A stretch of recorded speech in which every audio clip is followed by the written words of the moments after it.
Hi, gals and guys. And as you know, the sauce is so good. Whew. So, in today's video, we're going to be discussing Giriko. Specifically, what I think Kubo hinted at with his character, which is essentially a good concept. So, before I get into that, I basically want to reiterate Giriko's power and specifically what a Fullbringer is.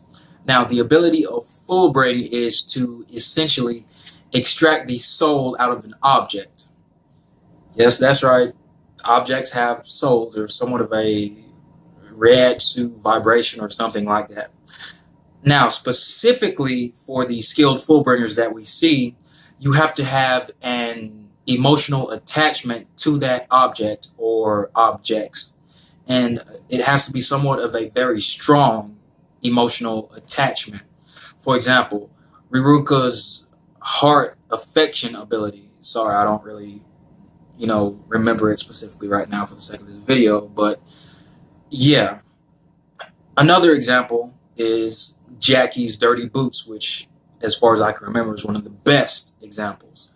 Yukio, essentially his attachment to video games, since he was a kid, and only had video games to relate to. So yeah. One second, I'm gonna clear this resolution. Yikes. Okay.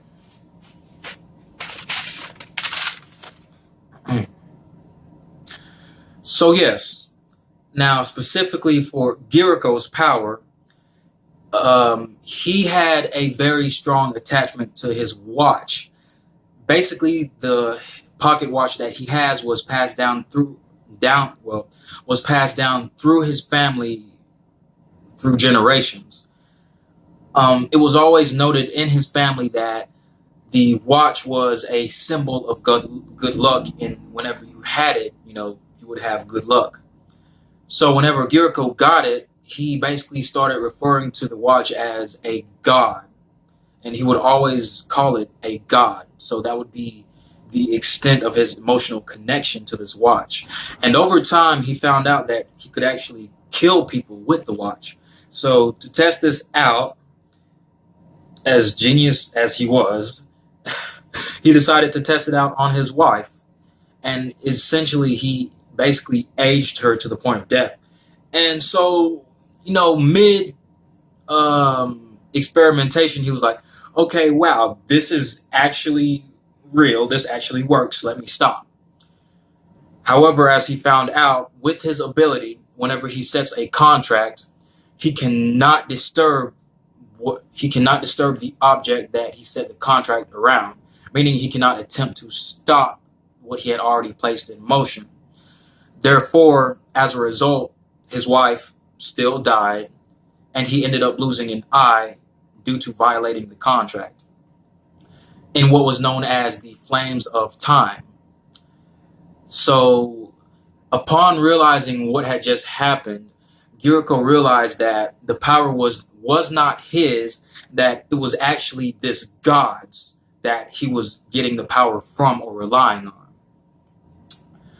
So, this goes back into the main topic and theme concept discussion of this video. Giriko referred to him making a contract with a god of time. In turn, this opens up the possibility of an entirely new roster of characters, an entirely new realm, dimension. For example, we have the Shinigami, who are the gods of death.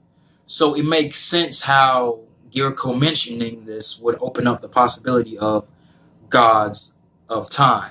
So again, it's not really that much of a stretch to believe that the gods of time would exist, because it follows the theme of those who govern existence. And the main things that govern existence, time and death.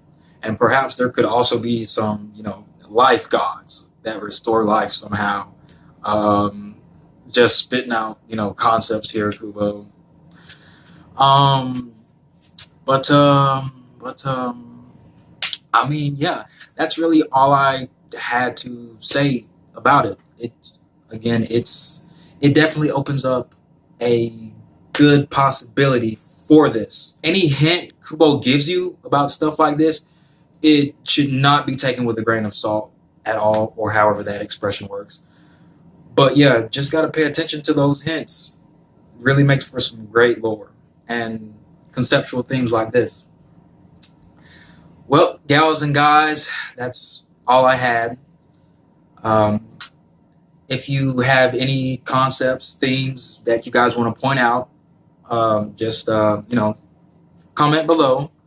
Go ahead, click that like if you haven't already. Subscribe, support your boy. And yeah, and remember, the sauce is so good.